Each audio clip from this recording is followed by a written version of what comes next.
Bonjour, eh bien, on va se présenter rapidement avant de commencer. Hein. Donc moi, je suis Jean-Baptiste et c'est moi qui ai la chaîne cinéma et qui travaille dessus. Et je m'appelle... bonjour. Bonjour, je m'appelle Gabrielle, je suis étudiante en cinéma d'animation. Et nous sommes liés par les liens du sang. Oui, puisqu'on est frères et sœurs, voilà. Voilà. Bon, on attaque? Ouais.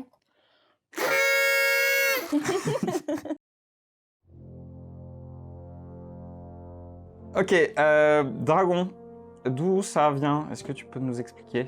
Alors Dragon, à la base, c'est une série de bouquins pour enfants par une auteure... Cressida Crowell. Je sais pas si elle est écossaise ou je sais pas quoi. Enfin bref, elle s'appelle Cressida Cowell. Ouais. Et voilà, et elle a sorti plein de bouquins avec, donc les héros, c'est Harold et Croque-Mou. Et donc DreamWorks s'est intéressé assez rapidement à sa série et a décidé d'en faire un film, mais en prenant beaucoup plus de liberté. Ouais, je crois que Croque-Mou, à la base, c'est un espèce de petit dragon vert, comme les petits qu'on voit dans le film d'ailleurs. Ouais. C'est pas du tout une furie nocturne. Non, à la base, c'est un truc hyper commun et finalement, ils ont tout changé. Alors à partir de ça, DreamWorks, on a fait 3 films. Et des séries télé. On va pas parler de la série télé parce que... Il y a trop de choses à dire.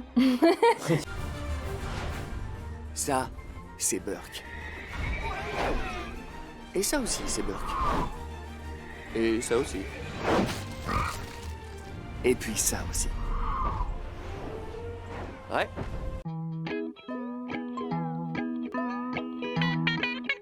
Normalement, vous avez vu les films avant de voir cette vidéo, parce qu'on va spoiler de toute façon comme des cons. Donc, Dragon 1, très rapidement, pour replacer les choses, c'est un jeune viking qui s'appelle Harold, qui est tout maigre, tout fin, qui est pas, enfin, qui a pas une tête... Qui se fait un peu bolosser par les autres vikings. Ouais, quoi. il a pas vraiment une tête de viking, devient ami avec un dragon, où les dragons dans le milieu des vikings sont pas vraiment acceptés, au contraire sont chassés. Donc il devient ami avec ce dragon-là, donc il devient un dragonnier. Et à la fin, il arrive à convaincre tout le village finalement que le dragon c'est bien, et notamment son père, avec qui il est en conflit pendant tout le film, voilà. Merci d'être passé. Je suis content d'être passé. J'espère que t'aimes bien C'est un casque. le casque. Bon, bonne nuit. Dragon 2. Donc dans Dragon 2, Harold il a grandi, il a genre 20 ans je crois. Et donc il est avec son dragon, il se porte bien, il a sa meuf, son père, tout lui sourit, machin.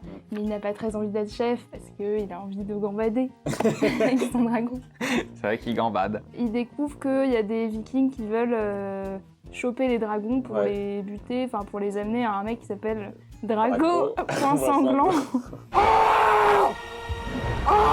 Voilà, et donc ils veulent lui faire changer d'avis et lui parler. Ça marche pas, il trouve sa mère sur le chemin, et un espèce de monde caché des dragons. On va y revenir dans le 3, où sa mère est protectrice, il y a toute une histoire d'alpha, il y a une grosse bataille à la fin. Bref, le méchant perd, Burke gagne, et tout le monde... il perd son père. Et il perd son père aussi, oui. C'est Croque-Mou qui le tue. Chaud. Voilà. Et dans le 3, c'est plus difficile de définir ce qui se passe dans le 3 déjà. Ça se passe 5 ans après les événements du 2, donc il a 25 ans. Burke est surpeuplé, il est chef de son village, et ils se font attaquer par des chefs de guerre. Ragnar. Désolé. Et notamment par un mec, Grimel le Grave. Grimel le Grave. Et Bien, allons droit au but.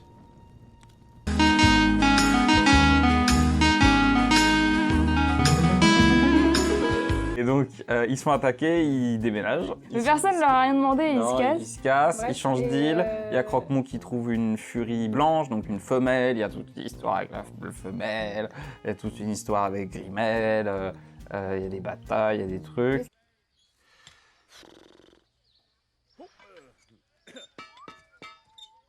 Ils trouvent un monde caché entre-temps. Voilà, un monde caché plus grand cette fois. Et donc Croque-Mou va s'en aller là-bas parce que c'est le roi. Et ensuite... Et bah en gros à la fin, le méchant meurt. Oui. Et ils se... Les autres, enfin l'armée du méchant se casse, enfin Voilà. genre se fait un peu brûler par les dragons. Et donc il y a une séparation des Vikings et des dragons. Les dragons vont dans le monde caché et les Vikings restent sur leur île. De toute façon, ils peuvent pas se barrer. De toute façon, ils peuvent plus rien faire parce qu'ils sont sur une île avec des falaises de 500 mètres de haut. Du coup, ils peuvent même plus pêcher. C'est parfait. C'est nickel.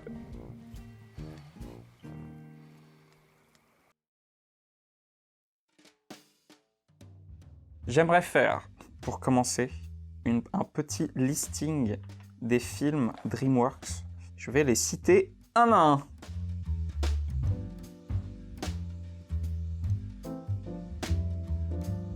Alors attention, 1998, Fourmise. Tu la bois pas, ta bière de puceron? Je suis peut-être ridicule, mais ça ne me dit rien de boire ce qui sort de l'arrière-train d'un autre animal, tu me comprends? C'est toi qui vois.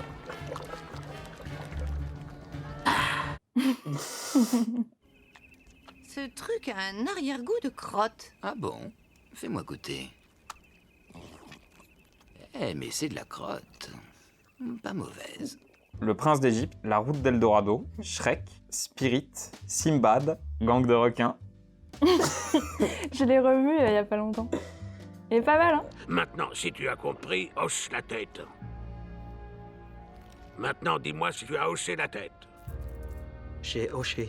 Faut savoir qu'on a quand même un gros point faible sur ce film, parce qu'objectivement, je pense qu'il est pas bon. Il est vraiment mauvais, hein. Mais on l'a vu tellement de fois que... On l'aime bien. Non, mais qu'est-ce que tu espérais? Que tu allais te vanter d'avoir tué un requin et que tu pourrais te la couler douce jusqu'à la fin de tes jours? Ouais.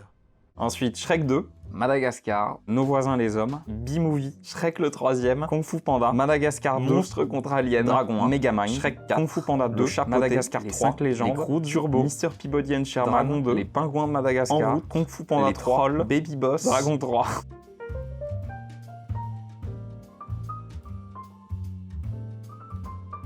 Genre au début, le film en 2D, après il y a Dragon, après ça remonte un peu, et après...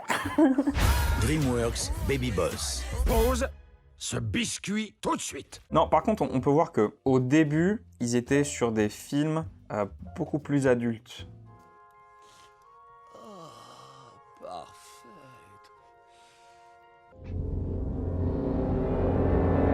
Shrek, Madagascar, c'est quand même des films avec un humour beaucoup plus trash, beaucoup de références pop culture, c'est un peu les mêmes trames d'histoire. Les films sont pas très beaux, ils sont toujours un peu en retard par rapport à ce que fait Pixar en termes techniques, mais du coup ils compensent, un peu comme Blue Sky, ils compensent par plus d'humour, un humour un peu plus adulte, un peu plus américain, et ça marche du coup très très bien aux États-Unis. Here comes the money! Here we go.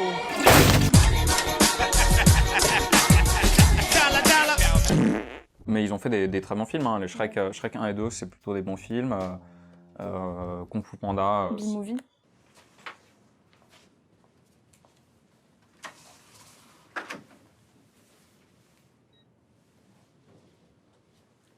Un peu de silence, s'il vous plaît, il y en a qui travaillent ici.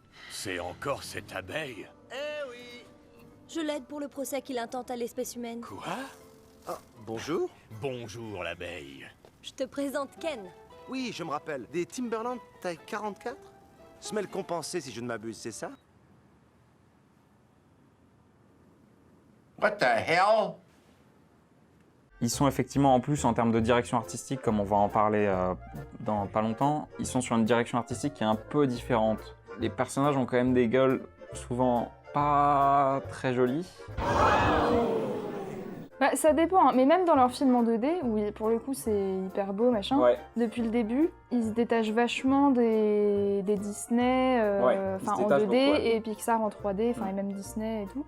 Parce que les personnages ont des gueules qui n'ont pas du tout les mêmes proportions. Et ça peut être un choix qui marche parfois très bien. Bah, dans Le Prince d'Égypte, Ça marche très bien. ça marche super bien. Enfin, même les filles, généralement, dans les films d'anime, elles ont des très grands yeux, une tête plutôt ronde, petite bouche, petit nez. Et dans leurs films, ils poussent quand même bien. Ils poussent les proportions, même dans les films dont on rit un peu, tu vois, B-Movie ou les choses comme ça. Ils proposent des chara-design différents, ils proposent des choses. Ça marche pas forcément toujours bien, mais au moins, bon, ils prennent... Le contre-pied. Non, mais paradoxalement, là où ils prennent des risques, c'est un peu sur ça. Après, ils prennent pas énormément de risques en termes d'histoire, je trouve. Sauf sur Dragon, dont on va du coup parler maintenant. Normally, I'd be really afraid of this dragon right here behind me, but considering it's the premiere of How to Train Your Dragon, I'm not too worried about it. Don't worry, I got him under control.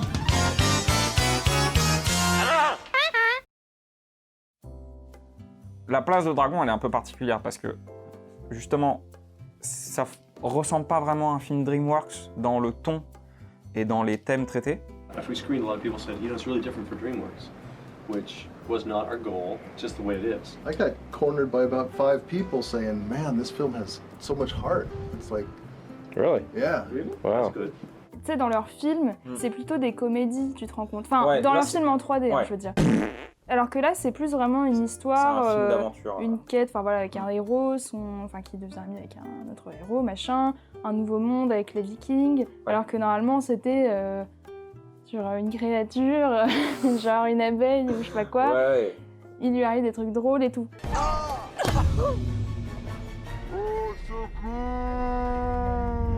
Et puis en plus, ça a une valeur émotionnelle plus forte.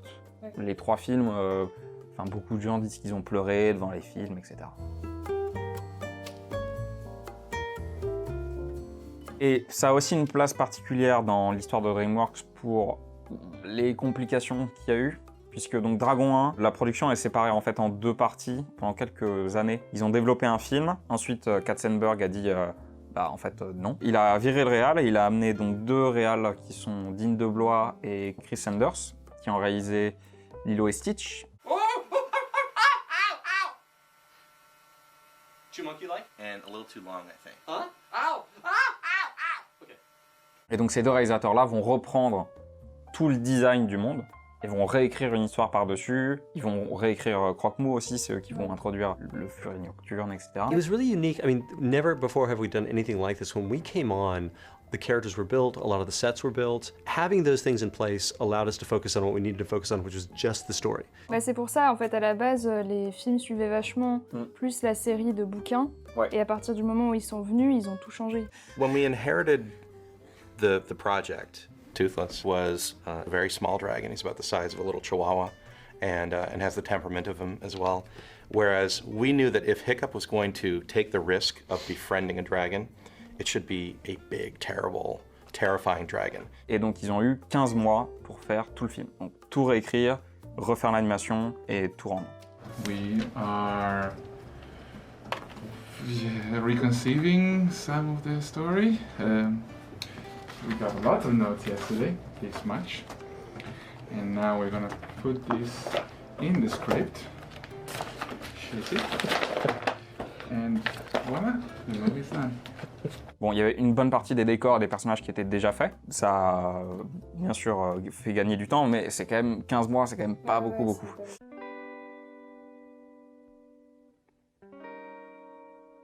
So it is 7:30 in New York, and we're going to record Gerard Butler and Craig Ferguson today. No. Yes, Craig Ferguson and Gerard Butler today, and Jay today. Jay, it's going to be Jay and then Craig Ferguson. Yes. And then tomorrow, it's just Craig Ferguson today. And then tomorrow, it's Jay and Gerard. And then just Jay. Yes, so that means the scenes I'm writing are all of them. Because it'll be everybody today. Tonight, I'm going to keep writing. Is that a vacuum cleaner? On their balcony? Le 2, ça a été une production plus...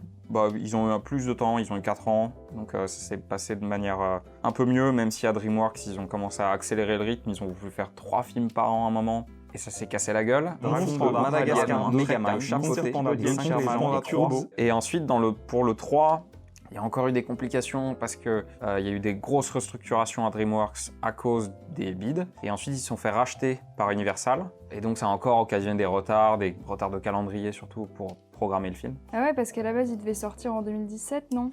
En 2017, mais finalement, ils ont dit 2018. Ouais, et après 2019.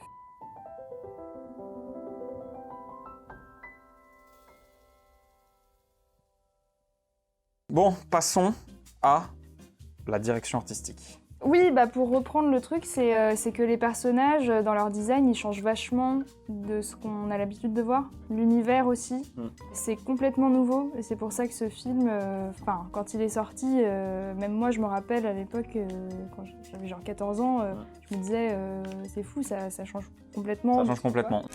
La seule fausse note, c'est les bestioles. Ailleurs, les gens ont des souris ou des moustiques. Nous, on a des... dragons. On se rapproche un peu d'un style Pixar on va dire dans les proportions. Ouais, plus ou moins. Enfin, c'est-à-dire que Pixar a l'habitude de jouer vachement avec les formes, etc. Ouais. Là, c'est vrai que ça joue pas mal, mais c'est vrai que c'est encore autre chose. C'est encore un autre style. Je dirais, c'est plus humain que d'habitude. C'est un peu caricatural en fait. Enfin, pour les personnages qui sont gros, ils sont vraiment très gros, avec des toutes petites pattes, machin. Le côté viking, il est vraiment très marqué. C'est ça. Et ça a été super bien exploité, je trouve, dans les designs, parce que tu vois tout de suite d'où ils viennent, à peu près quel âge ils ont, qui ils sont. Et aussi, ce qui est cool, c'est qu'ils présentent, dans le 1 en tout cas, des ados. Ouais. Et ils sont ingrats, enfin, ils sont en pleine période ingrate, quoi. Vraiment, genre, ils ont des proportions, des gueules, genre... pas possible, quoi. Dans le 2, ils ont des espèces de petites moustaches de poisson-chat dégueulasses. Ouais, bah dans le 2, enfin, en fait, c'est aussi ça, je trouve, Enfin, en gros, dans le 2, tu vois que Harold et Astrid, les deux principaux qui sont ensemble et tout, ils les ont vachement lissés par rapport aux autres. Ils ont beaucoup lissé, surtout Astrid, où elle Astrid, elle a eu un lifting. Un relooking extrême. Ma chérie, bonjour. Tout d'un coup, elle ressemble à une princesse. Bah là-dessus, dans le 2, elle a beaucoup plus les proportions du visage d'un Disney que ce qu'elle avait avant. Parce qu'elle avait les oreilles décollées, elle avait des dents du bonheur, je crois. Elle était mignonne, mais elle avait pas une tête classique. Non, et puis en plus, elle était un peu rugueuse, quoi. Elle était badass, elle s'énervait énormément. Bon, après, dans la deuxième partie du 1, elle est plus douce, après la partie romantique. Mais oui, elle est quand même un peu dure. Ramène-moi de force, allez, on est parti. Aïe, mais pourquoi tu me fais mal? Ça, c'est pour les bobards. Et ça, c'est pour tout le reste. Ce que moi j'ai trouvé un peu dommage, c'est que dans le 2, du coup, même pour Harold, qui est hyper awkward dans le 1, petite chose, petite crevette, il devient... Enfin, je me rappelle quand le trailer il est sorti, il a enlevé son casque et on était tous genre...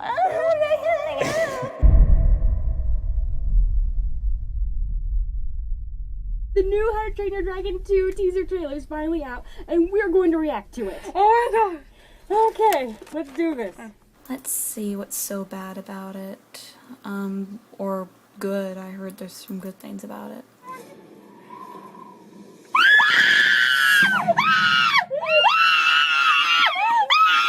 Whoa. Hiccup is hot. But Hiccup looks older now. I know, he does. That's not a bad thing. No, it's not. My goodness, if I was a woman, or gay, or animated, he's dreamy. What did you do, DreamWorks?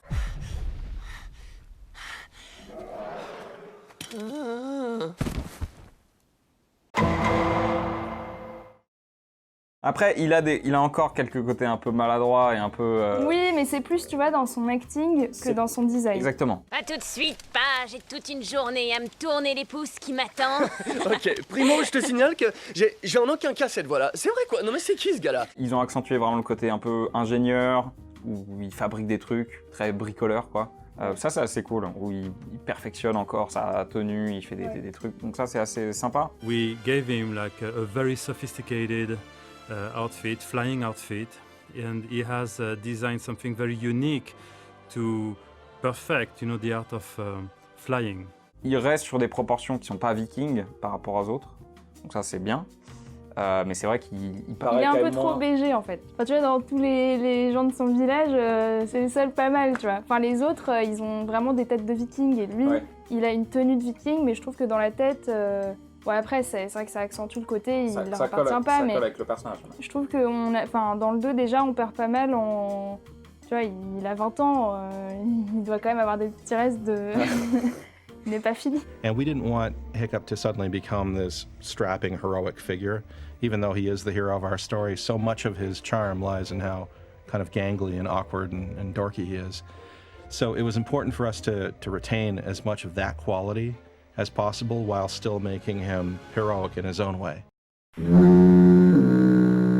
What did you do, DreamWorks? Dans le 3, il n'a pas globalement énormément changé. Non, ils ont un peu... après, au niveau technique, ils ont un peu changé encore la façon dont les personnages réagissaient à la lumière. Donc là, c'est vraiment la surface. Ils lui ont rajouté des poils, donc un duvet sur le... Non, c'est des petits détails, tu vois. Mais après, ils ont affiné encore le look, mais ils n'ont pas vraiment changé tant que ça. Et pareil pour Astrid, elle était déjà lissée dans le 2, mais dans le 3, ça l'était limite encore plus, quoi. Ça l'était encore plus.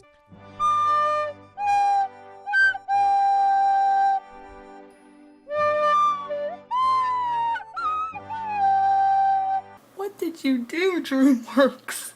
La mère aussi a été encore lissée. Elle a perdu 40 ans. Ouais. Bon. Alors que c'est vraiment un personnage extrêmement cool aussi. Et ça colle aussi avec Harold parce que c'est un personnage qui est à part, qui est extrêmement bien représenté dans le film, qui est extrêmement bien animé. It really is the best entry I think a character's ever had in cinema history.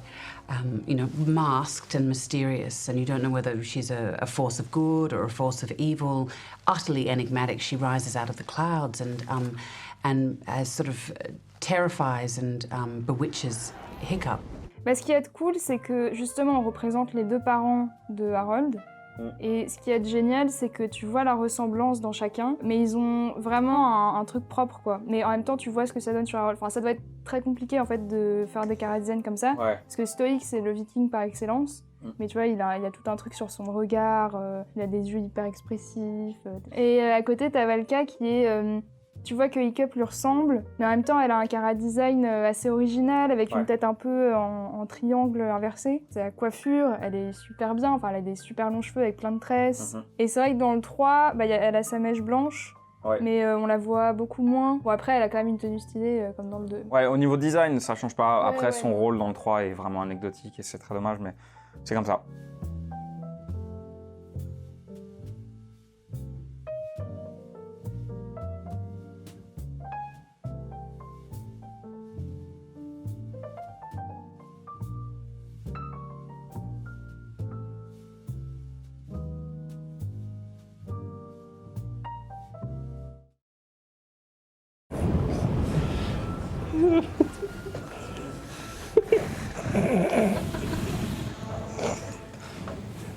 Thank you for saving my life. That was awesome. Beautiful. We always have animators shooting video footage. They set up the video camera and then they do the scene, but like they might have like a plastic bucket on their head for a helmet, you know, or like a big, like a piece of a broom handle for a sword or something. They're like, okay, this is that moment where Stoick's underwater and he frees Toothless. We're like, how's he gonna do that? Cut to him underwater. Like was down there, you know, mimicking the action of breaking the yoke free and had someone film him doing it.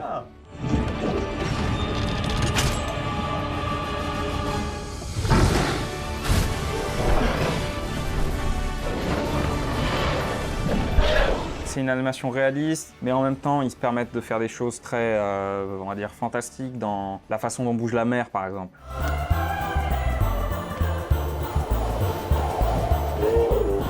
Et même les personnages, eux, enfin tu vois, genre ils bougent vachement les épaules, enfin ils font des trucs qui se rapprochent de la 2D, parce qu'ils poussent vachement les actings, mais pour autant ça reste réaliste, c'est ce côté un peu... C'est une balance difficile à trouver, je pense, mais qui marche très bien dans le film. What Joe is doing right now, he's trying to sync the hair motion with the wing motion. Cool, that's very subtle work. That's good.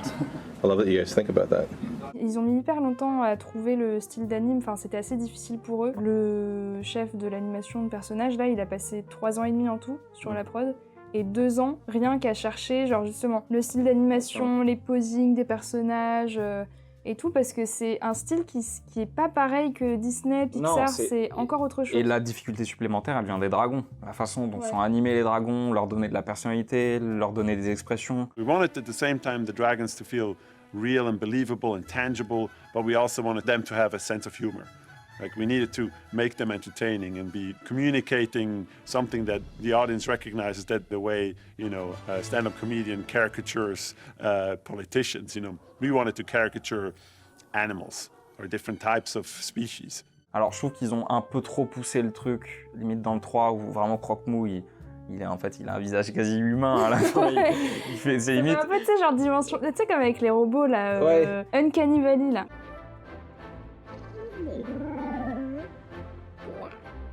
Pour les dragons, par rapport au chara-design, c'est assez marrant de voir les inspirations des chara-designers, des animateurs quand ils ont animé. Par exemple, pour le design de Croque-Mou, ils se sont inspirés de la panthère noire, du loup, du chat et de la chauve-souris.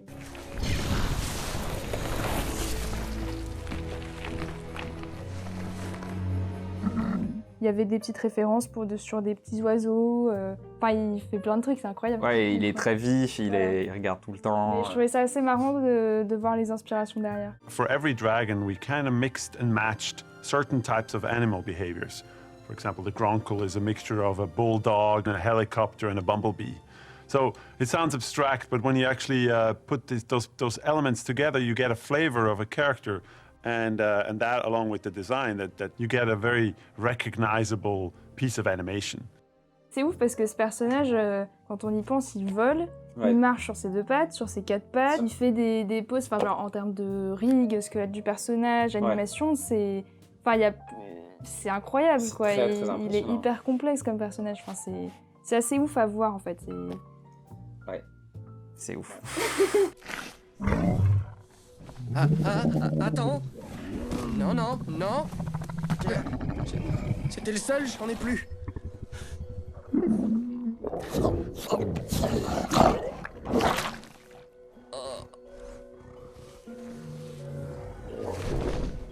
Il y avait un truc dans le 3 par rapport à la dragonne blanche là. J'avais vu un truc comme quoi il disait oui, on s'est inspiré de la salamandre, machin. Elle est chou, tu vois, enfin genre c'est mignon son design et tout.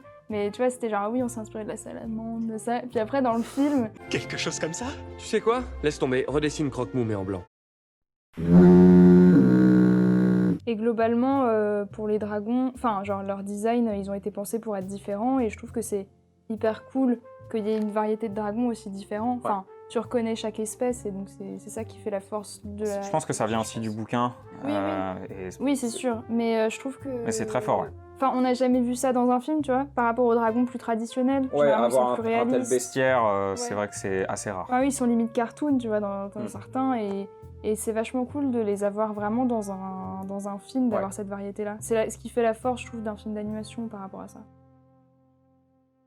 Ensuite, sur l'univers et les décors, il y a un Français qui est directeur artistique de la trilogie, Pierre-Olivier Vincent. Pareil, l'évolution des décors est assez intéressante. Burke évolue énormément entre les 3 films, avec l'arrivée de plus en plus de dragons. Et au début, c'est un Burke assez, on va dire, qui combat les dragons. Repli aux arrière-postes. On contre-attaque avec les catapultes. On y va. Vous voyez, un vieux village avec tout plein de maisons neuves. Ensuite, c'est un Burke justement qui est en paix avec eux et qui s'adapte. Et ça s'adapte de plus en plus, il y a de plus en plus de trucs. So Yuri started to explore a little bit what the stables could look like. What I really like in what he was developing in there is still a lot of whimsical. There's still enough structure for you to understand, that it's a little bit more architectural. But actually there is all kinds of dragon shape and scale and everything that would go in this. Primarily made out of wood, but big braces and big metallic, parts to hold it together and to make it look very solid. Et donc ça, c'est fait de manière assez intelligente et c'est très coloré, c'est très joli. Ouais. Le monde, globalement, est vraiment très beau. Ouais. Dans le 1, c'est très simple, toute l'intrigue se passe sur Burke. Les couleurs, elles se ressemblent pas mal. Enfin, c'est plutôt... quand j'y pense comme ça, c'est plutôt dans les verts, parce qu'il y a la verdure, machin. Mais ça reste plutôt dans les mêmes tons. Et je trouve qu'il y a plus de suivi entre les DA, entre le 2 et le 3, où ils ont vraiment poussé plus haut. Et il y a plus de liens en fait entre les deux qu'avec le 1. Où c'est, Après, il y a une question, je pense, technique, parce qu'il y a un vrai saut technique entre le 1 et le 2. moins entre le 2 et le 3. Mais je pense que, tu vois, à partir du 2, rien que là, Burke est beaucoup plus coloré. Tu sais, Oui. il y a beaucoup plus de Beaucoup couleurs, plus de machin. couleurs. Il y a aussi parce qu'il y a pas mal de dragons. Mais il garde quand même un espèce de look très naturaliste presque, très live action. We were trying to be a lot more realistic, a lot more naturalistic. So of course, you know, it implies that we had to add a considerable amount of details. Ça, c'est aussi l'apport, je pense, d'un directeur de la photographie, donc, qui est Roger Deakins, qui est un directeur de la photographie très très célèbre à Hollywood et qui a été consultant sur les 3 films pour leur donner surtout la façon d'éclairer et la façon de traiter la caméra, avoir un look très live action en fait. Et c'est ça, je pense, qui aussi apporte l'originalité visuelle du film par rapport à d'autres, notamment au Pixar, on va dire, qui sont un peu les principaux concurrents de ces films-là. And so he really kind of broke ground here at DreamWorks in terms of being very minimal with lighting. And in particular, like there's a moment with Stoic and Hiccup. We were able to just light it with the lights that were on camera, the few candles that were in his room. La façon dont la lumière est traitée est vraiment intéressante, et notamment dont les décors énormes peuvent être éclairés, sont très très cool et c'est très impressionnant. C'est hyper beau, il y a vraiment des super belles images, et il y a aussi de plus en plus, parce que Burke s'ouvre de plus en plus, en fait on quitte Burke, on voit d'autres choses, et c'est là que... Le monde s'étend vachement. C'est pour ça que le monde s'étend, donc il y a plus de variété au niveau des décors, des images, des couleurs, du colorboard, et du coup ça se ressent, je trouve, vachement dans le 2 et le 3 que dans le 1 où forcément ça reste sur Burke, donc on reste plutôt dans les mêmes tons.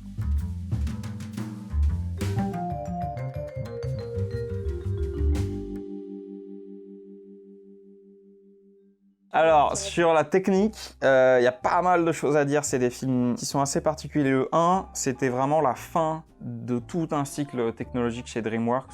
Vraiment l'aboutissement de, on va dire, 15 ans d'une suite logicielle qui était à eux et avec laquelle ils travaillaient tout le temps. Et c'était vraiment leur truc. Mais c'était un peu dégueulasse.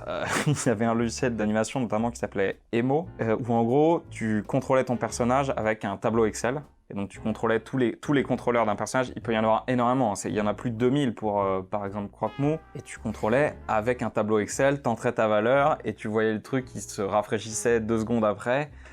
C'était vraiment pas très pratique du tout. Let's try 25, and as you can see, it's recalculating the movie. And that could take anywhere from 15 seconds to 20 minutes. This was not only industry standard, this was cutting edge for its time. It's how we all made animated movies. If I wanted it to now travel across the room as it hops, I can place extremes here. You create a movement across the room. So you just keep layering stuff. So by the end, I'll just have numbers all across the screen. But I'm not really looking at the numbers, I'm looking at what they do to this image up top. With a character like Woody, we always describe it as a marionette, and as the character's built, you attach strings or controls. And I literally have hundreds upon hundreds upon hundreds of controls. And it's almost like strings on a puppet, right? You've got this model, you've got strings, but instead of having a dozen strings on Pinocchio to kind of move them, you've got hundreds. You can bend the elbow, or you can lift an eyebrow on the outside, or you can get him to smile, everything. And so we'll go through and we'll adjust these controls. You know, let's say I want him to look out of the side of his head a little bit more, maybe actually want him to smile. You know, maybe the scene actually calls for him to be happier than what I started out with. Et le saut, il se fait vraiment entre le 1 et le 2, où là, il passe sur une autre génération de logiciels qui s'appelle Primo, qui ressemble un peu à ce que fait Pixar avec Presto. This is again in Presto. These are the full production rigs. So we're not skimping on any of the formers to do a demo here. This is what an animator would use at Pixar. I don't want to look at like some smooth plastic surface. I want to take that character and make him smile and be able to see what a shiny car would do. Oh, that's not a smile. There we go. Hey. You can make him look angry. You can pull him down into mad face. Pull up the jaw, maybe bump out a sneer. Où là, les animateurs travaillent à la tablette graphique et vraiment ils attrapent des bouts de peau et ils changent la pose du personnage, l'expression faciale du personnage directement en temps réel sur leur tablette. Donc c'est beaucoup plus simple, c'est beaucoup plus rapide. I'm an animator by trade, but You know, the more I've done this technology, I could now consider myself an emotional sculptor. Ça se rapproche paradoxalement plus de l'animation traditionnelle. Bah, c'est vrai que c'est vachement axé sur le ressenti. Enfin, c'est différent de travailler à la souris que de travailler directement avec ta main. Tu vois, c'est beaucoup plus précis et beaucoup plus instinctif. Enfin, comme tu dis, ça se rapproche de la 2D parce que tu peux vraiment aller chercher ce qui fait la force de la 2D. Enfin, tu vois, les mouvements. Ce que je veux dire. Voilà. Can you play your last shot on the screen? Yeah, sure. Bah, j'avais vu une vidéo sur le rig facial de Stoic et c'était vraiment dingue, parce qu'ils avaient créé des outils pour le rig pour que tu aies vraiment une impression, des rides autour des yeux, les muscles, pour donner des expressions qui sont beaucoup plus humaines, fines et quand tu vois les personnages qui parlent, qui bougent, leurs émotions, c'est beaucoup plus précis. So there's a lot of observation that goes into the human acting in particular. You take Hiccup as an example. The way he's performing those lines in the funeral is about as authentic as you can really get. I mean, for the moment, you stop thinking that you're watching an animated film, and it just feels like a really good actor performing a beautiful scene. And I think that's all credited to the incredible animators that we have and their attention to detail and their search for truth in their work. Il y a une refonte, on va dire, de leur suite dans la façon dont ils gèrent aussi l'image. Entre le 1 et le 2, ils changent évidemment la façon dont est texturé le monde. Je pense que ça se voit, c'est la plus grosse différence, je pense. C'est vachement plus naturel, comme tu disais. C'est vachement plus naturel, c'est des textures ultra réalistes, sauf les textures de peau, finalement, qui sont très lisses encore. Alors, comment on l'appelle? Dessous de bras qui démange, vendu. Ils changent de moteur de rendu entre le 2 et le 3, où là ils passent sur un moteur de pass tracing, donc qui est vraiment le standard de l'industrie aujourd'hui. La simulation de la lumière dans l'image est beaucoup plus précise, elle est beaucoup plus travaillée aussi, ça permet beaucoup plus de choses et beaucoup plus d'effets assez cool.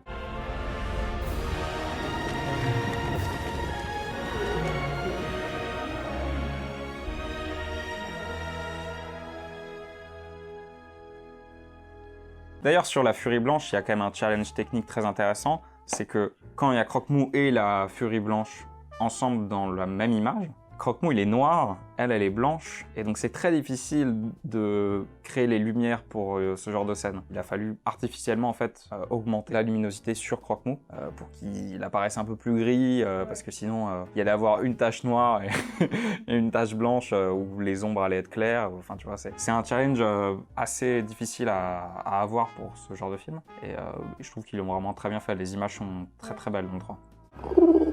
Il est tout à toi.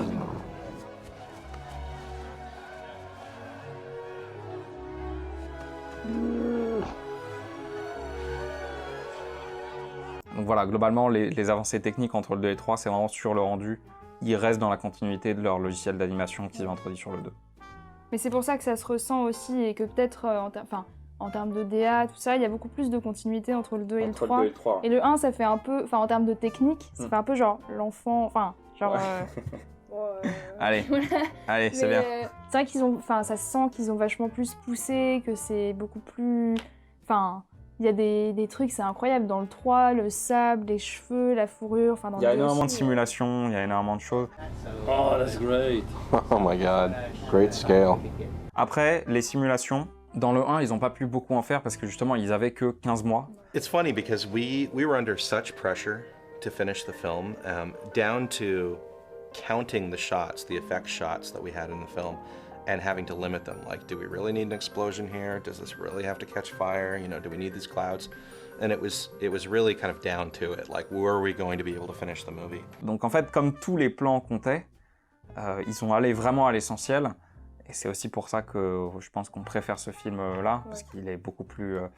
il va vraiment beaucoup plus... à l'essentiel, au cœur du film. On voit le cœur du film dès les premières minutes.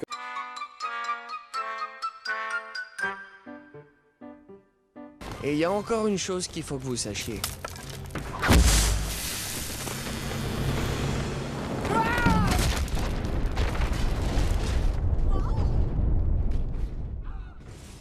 Désolé, papa.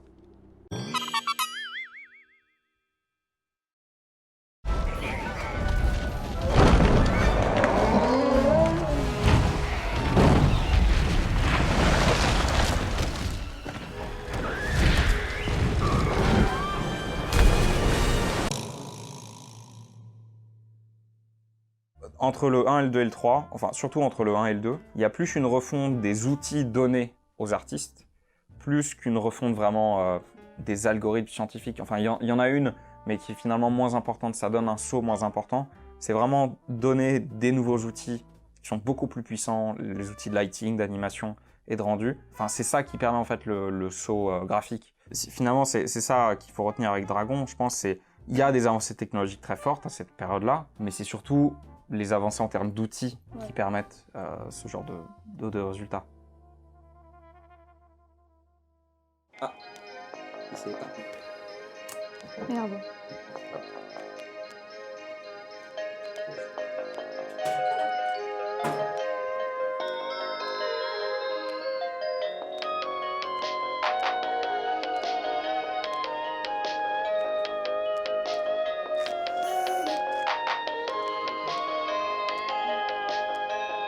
On va parler des antagonistes.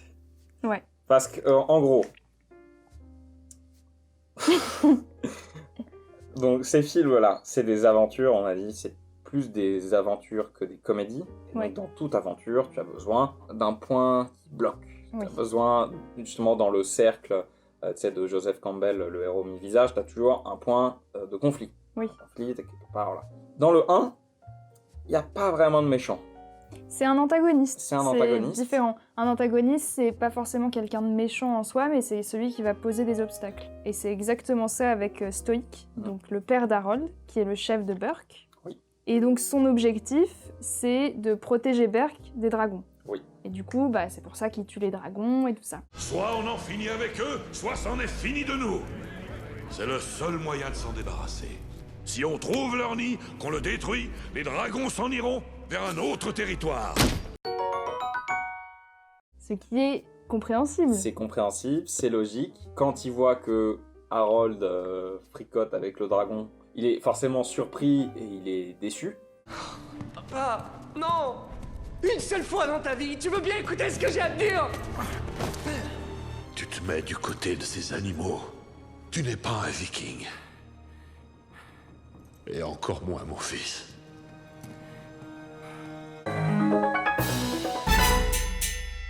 On peut pas remettre en question son arc parce que tout ce qu'il fait est logique et ça correspond à ce qu'il est et à ses motivations. À ses motivations, voilà. aux actions qui se passent à l'écran. Ouais. Et en fait, on le comprend et c'est pour ça qu'il y a une empathie ouais. entre nous et lui. Et même si t'es pas d'accord avec ce qu'il fait parce que tu suis quand même Harold, machin, tu peux pas complètement le condamner comme dans certains films où tu dis non mais celui-là c'est un connard. Tu peux pas dire ça de lui quoi. Harold! Je suis désolé. Bon, pour ce que j'ai fait. Oui, moi aussi. Rien ne t'oblige à le combattre. On est des vikings. Ça a toujours été un métier à risque. Je peux être fier de t'avoir comme fils. Merci, papa.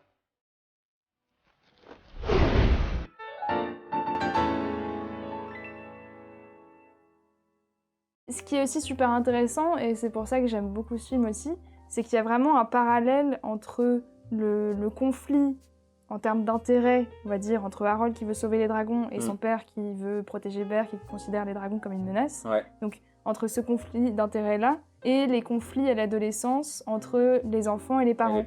Fâche-toi contre moi, punis-moi, mais s'il te plaît, ne fais pas de mal à Croque-Mou. Le dragon? C'est la seule chose qui te préoccupe. Tu t'inquiètes pas pour ceux que t'as failli tuer? Et c'est ça qui marche super bien dans ce film. C'est pour ça que les thèmes s'imbriquent aussi bien, c'est pour ça que tout déroule parfaitement. I'm putting together a presentation of stripping it down to its base.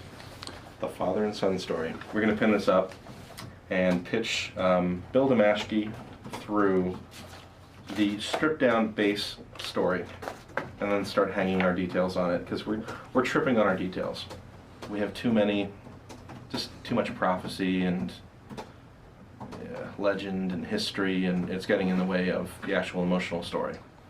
In order to make all this make sense, we have to go back and just take the father-son story and raise it to the surface and not let anything get in the way of complicating it. Et à la fin, quand le film a besoin d'une grosse conclusion et d'une grosse bataille, il met un énorme dragon dans le tas. Ça fait un combat David contre Goliath qui est hyper impressionnant, très intéressant. Et c'est tout. Et ça fait une épreuve pour Croque-Mou. Ouais, ça les soude. Et ça les soude. Voilà. Et voilà. Et on s'en fout que le gros animal ait pas de personnalité. Tu vois, c'est bon. On s'en fout, quoi. Oui, enfin, c'est un gros... Justement, c'est un gros monstre. Sa motivation, c'est d'aller bouffer. Et c'est tout, quoi. Et c'est parfait.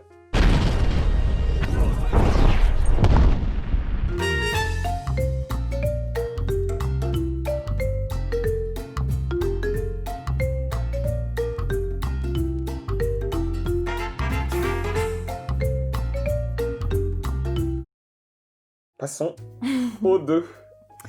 Alors. Donc, Drago, point sanglant. Avant de parler du 2, je pense qu'il faut parler de ce qui était prévu pour le 2. À la fin du 1, donc Dean DeBlois se retrouve seul, et son but, c'est de faire une trilogie. Okay, well, here we are. Interesting spot in the history of the Dragons franchise. So it is my ambition to take certain notions that were put in place in the first film, carry them through into the second film, develop them.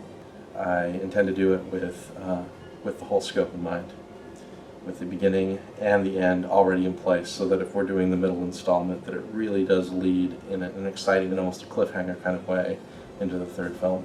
Notamment, on voit dans le making-of des indices sur la scène finale où on va dire Croque-Mou appelle vraiment tout le village à être avec lui. Harold. Harold, pardon. C'est Harold donc, qui appelle tout le village à être avec lui. On se doute peut-être que tous les dragons ont été enlevés ou un truc comme ça. Et donc tout le village lève la main. Et là, tac, cut. Et gros cliffhanger de ouf à la fin. Et ensuite, le 3, on va résoudre ça. Ça n'a pas été le cas. Mais c'est vrai qu'il voulait, je pense, introduire un grand méchant dans le 2. Qui serait ensuite le grand méchant du 3. Pour qu'il ait un arc de rédemption, mais sur 2 films. Ça, c'était le plan prévu. Et donc, ce grand méchant-là, c'était Draco, point sanglant.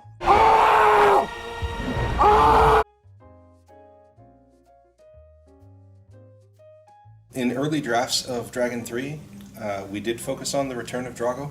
I had always intended to give more dimension to the character by showing a redeemed version of him by the end of Dragon 3. Midway through the development of Dragon 3, I was asked to come up with a fresher take that wasn't dependent upon Dragon 2, because it was starting to feel like Dragon 2 Part 2.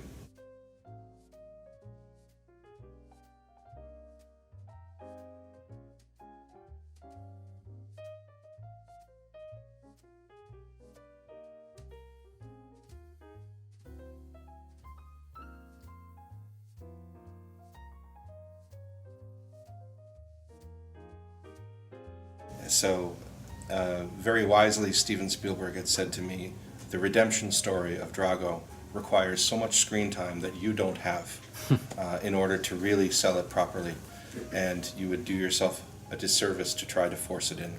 So, at one point, a couple of years ago, I just stopped on the advice of Guillermo del Toro. I went back and rewrote the story completely, just from my own kind of fanboy perspective. And that was the version of the story that really took.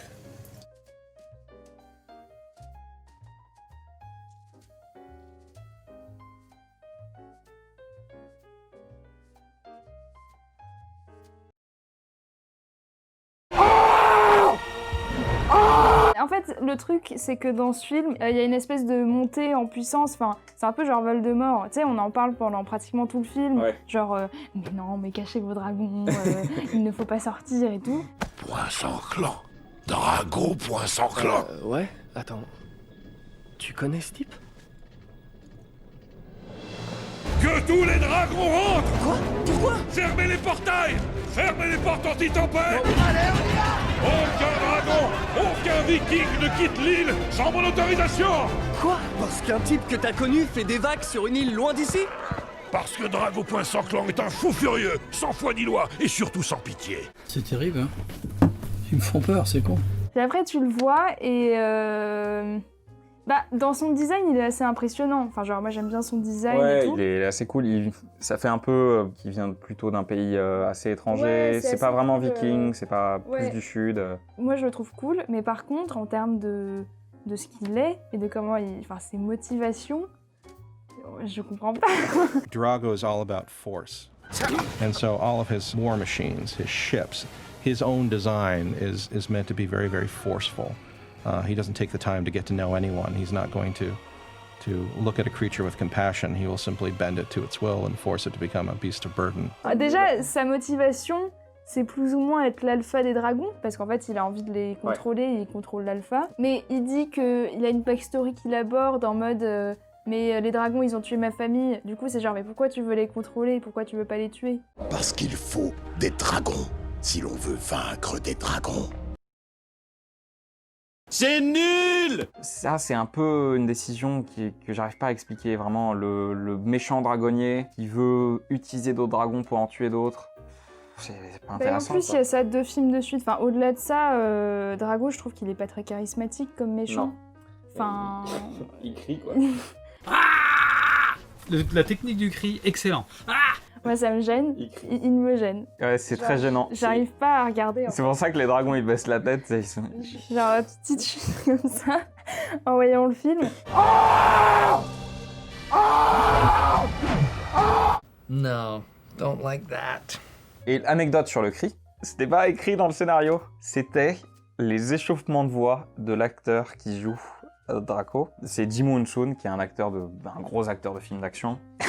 Pour s'échauffer la voix, il hurle dans le studio.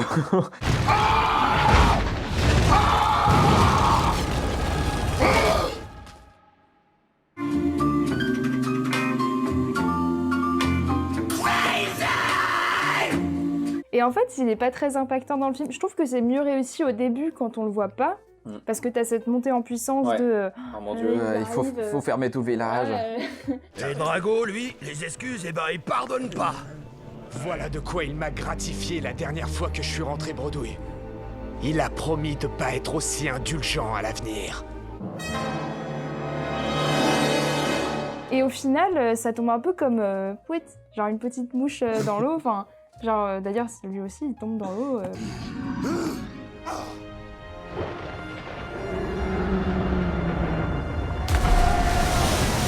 Mais d'ailleurs, t'as ce plan où Harold regarde dans l'eau, à la fin du 2, il y a des petites bulles, parce qu'en fait, le plan, c'était de le faire revenir dans le 3. Mais du coup, sa mort est pas du tout impactante, parce que pas du tout marquée. Elle est bizarre. Et c'est un peu bizarre, enfin, s'ils avaient comme décision comme projet de le faire revenir dans le 3, ça se comprend un peu, mais c'est pas le méchant qui fait que le film a de la tension, en fait. Non. Bon, après, il y a plein d'autres choses qui sont réussies, la relation avec la mère, etc. Mais c'est vrai que le méchant... Enfin, il fait très méchant, quoi. Surtout quand t'as un film comme ça et que t'introduis un méchant, si le méchant est pas bon, la qualité du scénario, elle plonge quand même. Rien que Drago et ses dragons, tu vois. Oui, c'est quoi? C'est déjà... Je peux pas. Et donc le 3. Donc c'est Grimel le Grave, qui est chasseur de dragons redouté et redoutable. Disons... Qui a comme motivation de tuer tous les furies. Pas tous les dragons, oui, tous les furies. Tous les furies, parce que il a une revanche personnelle. Eh bien non, pas du tout. Pas du tout. En fait, quand il était petit, il a tué un furie et il s'est dit... Parce qu'il connaît la backstory de Harold. Oui, mystérieusement. Pourquoi tu fais tout ça? Pourquoi? Mais je ne pensais pas que ça t'intéresserait.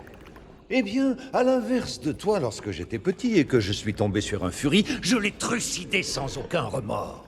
Et tu sais ce que fait le baron Fontendu? Il se lance dans un monologue. Il se lance dans un monologue. Et quel crétin! Il avait préparé un speech comme quoi je faisais pas le poids par rapport à lui, parce qu'il allait évidemment m'écraser. Après quoi le monde lui appartiendrait, etc. Un vrai boulard.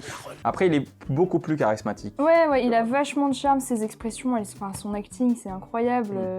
Son design aussi, il est fou. Il se trimballe toujours avec son bébé débile. Mais par contre, c'est hyper dommage parce qu'il a des phrases de grands méchants, genre je veux tuer tous les dragons, machin, tu ne t'en sortiras pas et tout. Et on a toujours défendu notre mode de vie contre bien pire que vous. Oh, quel fougue, jeune homme. J'adore, seulement je regrette. Tu te trompes lourdement cette fois. Tu n'as jamais eu affaire à quelqu'un comme moi. Alors qu'à côté, il est beaucoup plus... je sais pas, il a un design et un acting qui est beaucoup plus subtil, quoi. Ouais. Et ça colle pas, en fait. Oups, t'as laissé les dragons s'échapper. Je vais t'avoir. Non, c'est celui-là qui va t'avoir. Le 3 a quand même vraiment un moment bizarre à la fin où il y a plusieurs climax d'affilée et c'est chelou. Il n'y a pas vraiment de bataille finale ou alors elle se déroule sur un bateau par rapport au 2 où vraiment c'est beaucoup plus grand en termes d'échelle, c'est beaucoup plus impressionnant. Ouais. Beaucoup plus impressionnant. Même visuellement.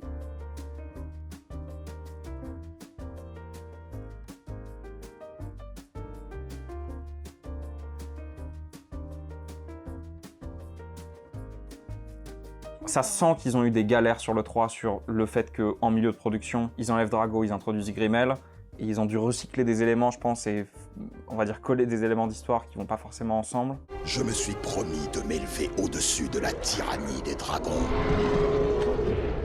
et de libérer les peuples de ce monde. Alors j'ai décidé qu'il fallait que je tue tous les furies, apportant une vraie paix À tous les peuples du monde. Alors pourquoi avoir bâti une armée de dragons? Parce qu'il faut des dragons si l'on veut vaincre des dragons. Mais tu as des dragons toi aussi. Ceux-là, ce sont des tueurs de dragons. Bah et pareil, sa mort, il tombe dans l'eau, pareil. Et elle est pas du tout impactante, enfin, je sais pas, pareil, c'est pas à la hauteur du personnage en fait, sa mort. Et je sais pas, enfin, tu sais, c'est Harold, il est accroché à la furie blanche là. Et il fait, va sauver. Oui, et tu après, penses, ouais. Et après, tu crois qu'il va mourir. Et tu sais, il y a une espèce de truc à la Seigneur des Anneaux où c'est genre un ralenti avec. Comme ça.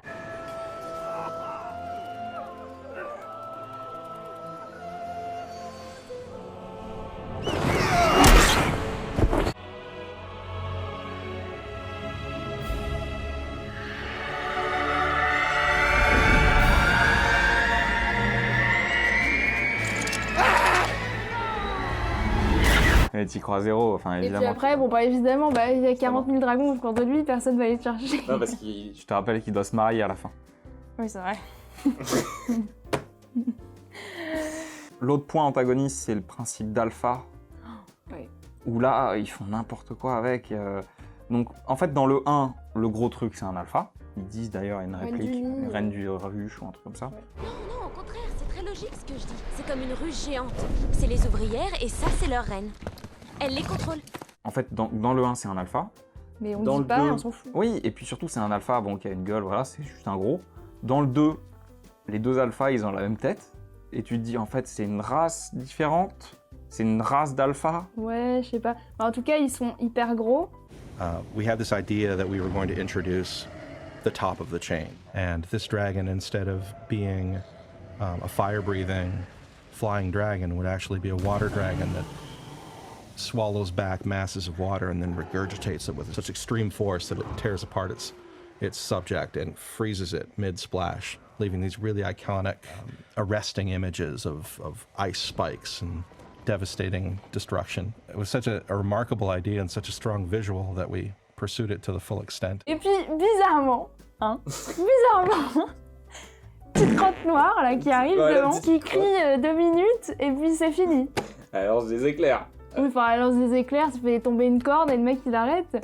Genre, c'est l'alpha quand même, il le tège, j'en sais rien. Oui, non, mais il prend tous les dragons et tous les dragons le bombardent. Ouais. Mais Mais pardon, c'est ça l'alpha. Le petit côté petite crotte noire qui vient pas respecter l'autre. En fait, je pense qu'ils ont introduit le système de l'alpha dans le 2 justement pour créer cette ressemblance constante entre Harold et Croque-Mou. Vu que Harold il va être chef de son village, bon bah lui il va être alpha et roi des dragons. Et c'est pas vraiment nécessaire. Bon, ils l'introduisent, mais je trouve pareil, quand Harold va être père, dans ce cas-là, ils vont être croque-mou avec des petits bébés.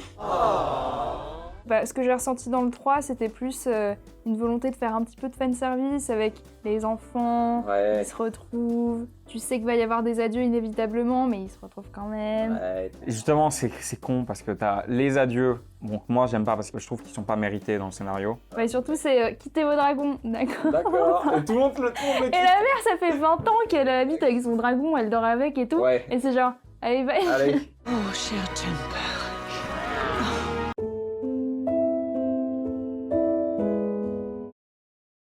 Je pense que Chris Sanders a eu une très grande influence sur le 1, où on voit un peu plus sa patte, un peu plus, peut-être un peu plus drôle. C'est un gars qui est plutôt principalement dans le côté comédie. Hello. Welcome to my room. This is my office. People often ask me, how do you become so successful and organized? Well, years and years of practice have made me an organized, successful person. As you can see, everything I own and need is easily reachable because none of it's put away. Après, c'est un très très grand storyboarder. Et on voit d'ailleurs une séquence dans le making-of où il storyboard la scène de Forbidden Friendship en live et tout, c'est assez ouf. If he goes by in the background, so you have Hiccup here, he's still sitting there, the dragon left, and then the dragon boom, boom, boom, boom, comes through in the background, like dragging this huge thing, like dragging it, and then he comes past him in the foreground, dragging it as well. He's not paying attention to Hiccup, he's just excited and doing what he's doing. Drawing all around. But if he's marooned in the center, right, and the dragon's looking at what he did, for Hiccup to have to leave, he'd have to walk across his drawing, and maybe he has an opinion about that. Yeah, Hiccup's like, yeah, this is like, and he's like, he can't touch the lines yet. Right. And he jumps and jumps, and we could cut to Hiccup doing like his little awkward thing, and he's like, okay, I got it out. Yeah. And he looks up, and he's right next to the dragon now, like it inadvertently brought him to the dragon. Oh, right, And you have him really, really close, then you could repeat the drawings that we did, or repeat the moment we did before, where he reaches his hand out, the dragon puts his head back, he's a little unsure, but then really take your time with it. He puts his hand closer and closer, and he finally touches the dragon and cut. That's the climax of him touching, right? Okay, I think that's great. But that was one of those moments like where you're lucky you're a board artist, because Dean and I can get into these moments every once in a while if we're lucky. When we get a little bit of time, we can actually sit down and sketch through some of these moments and be very clear about how we're seeing things. En fait, j'aimerais bien voir le résultat si Sanders avait continué au scénario et à la réalisation, parce qu'il est quand même un peu plus fou que de Blois, qui est vraiment un grand romantique, c'est un grand artiste, mais qui manque peut-être un peu de recul parfois sur ses propres trucs. Chris, he's a guy all about energy. His energy is always up. He's always super excited. He's got just tons of enthusiasm and oftentimes can be bouncing off the walls. And Dean is very even keel. And so it's kind of the perfect combination because Chris might be talking about, okay, we gotta do this, we gotta do this, we gotta do this, and Dean will sort of be the calming factor that comes in and says, okay, we gotta focus for a second.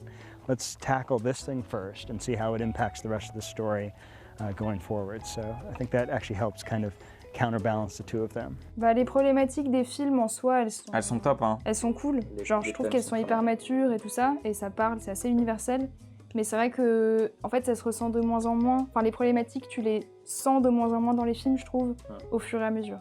What we've come to learn in crafting the Dragon trilogy is that every installment needs to expand the world. It needs to expand the wonder. Wonder is very important to me because it speaks to that adventurous kid in all of us. Let's go! Et il y a un truc sur lequel je voulais revenir, c'est l'obsession de Dean de Blois pour le wonder, l'émerveillement.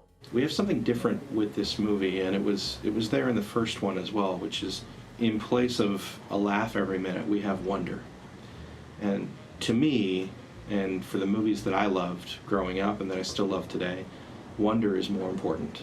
It's fun while you're laughing there in the movie theater, but you don't necessarily remember it when you leave. Donc ça, c'est vraiment son truc, et c'est ce qui marche dans le 1, c'est ce qui marche moins bien dans le 2 et le 3.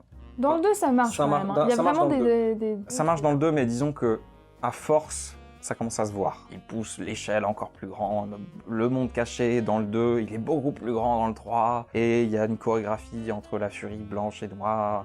Et ça dure 10 minutes. Et il n'y a pas de paroles, que de la musique. Comme dans le 1 avec le moment Forbidden Friendship. Donc, ils aiment bien les moments musicaux, pas de paroles. Ça peut être très cool.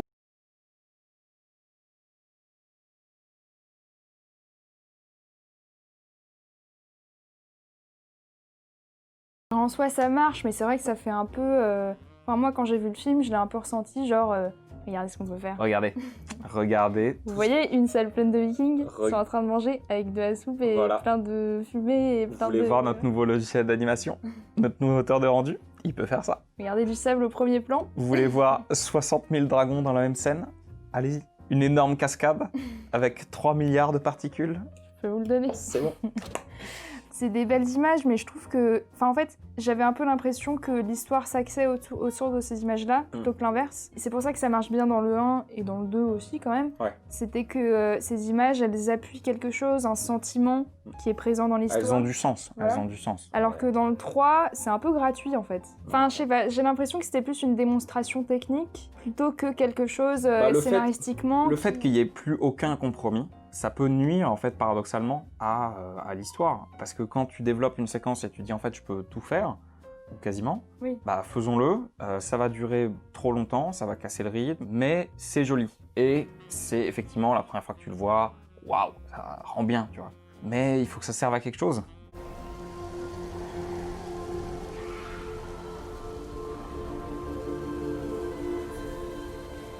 Tu devrais vraiment regarder que le scénario.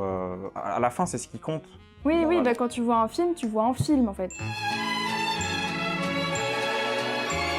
Quand tu vois un film, Non, mais tu vois pas la petite texture de terre au premier plan. C'est fini, ça. Tu vois une histoire. C'est Mais d'abord ça, un C'est film. pour ça que Toy Story 1, je continue à le regarder avec plaisir, même si il commence à vieillir au niveau de l'animation, surtout. Ouais. Au niveau visuel, ça va. Mais c'est vraiment l'animation, ça pique un peu parfois. Et si on sortait prendre l'herbe? Mais tu comprends pas? Tu vois pas mon chapeau? Je suis la reine d'Angleterre. Redescends sur terre, Buzz!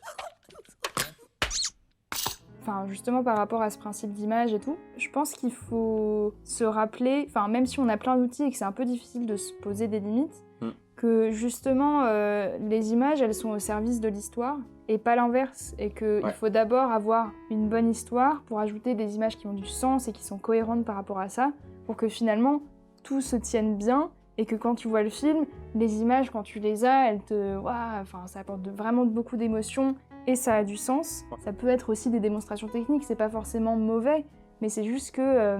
faut arrêter d'être indulgent avec les films d'animation, parce qu'ils sont bien faits, bah l'histoire ça passe, parce que de toute façon c'est pour les enfants. Mais il y a beaucoup de ça en ce moment, c'est genre, oh mais le film est super bien fait, il est super beau, mais oui, mais en même temps c'est normal, enfin la technologie fait que maintenant, aujourd'hui tout le monde peut sortir de belles images et des images ultra réalistes. J'ai envie de dire c'est presque normal, même si c'est pas facile à faire.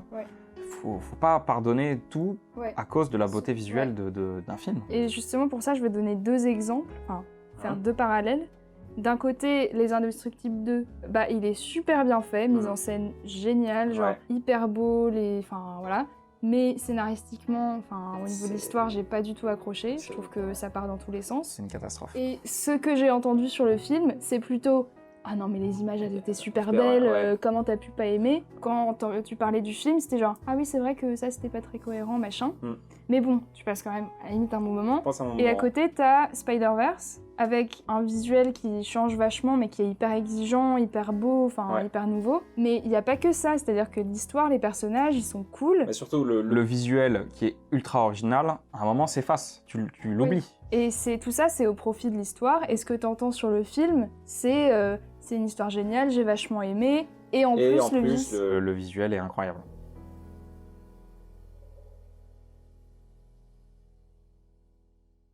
Special effects are the purest form of movie making. With them, we can create visions that owe nothing to any other form of artistic expression, and which no other art can possibly duplicate. We now possess a technology that places anything man can imagine within reach of the camera. There's no place, past, present, or future, it cannot go. But if we possess this new technology, we mustn't allow it to possess us, as so many of the century's great inventions have come to do. For in the end, a special effect is just a special effect. If it isn't surrounded by people we care about, if it doesn't serve a story that moves and involves us, and if, above all, it doesn't help us to grasp some larger imaginative vision, then it's just a trick, a gimmick. All right, R2, all right. I know I get carried away sometimes. Now, where was I? Oh, yes, as an old friend of mine once told me. Adventure. Excitement.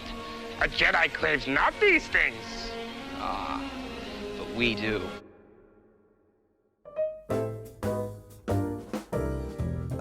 Écoutez, c'est terminé pour cette petite vidéo, enfin qui va être un peu longue, je pense.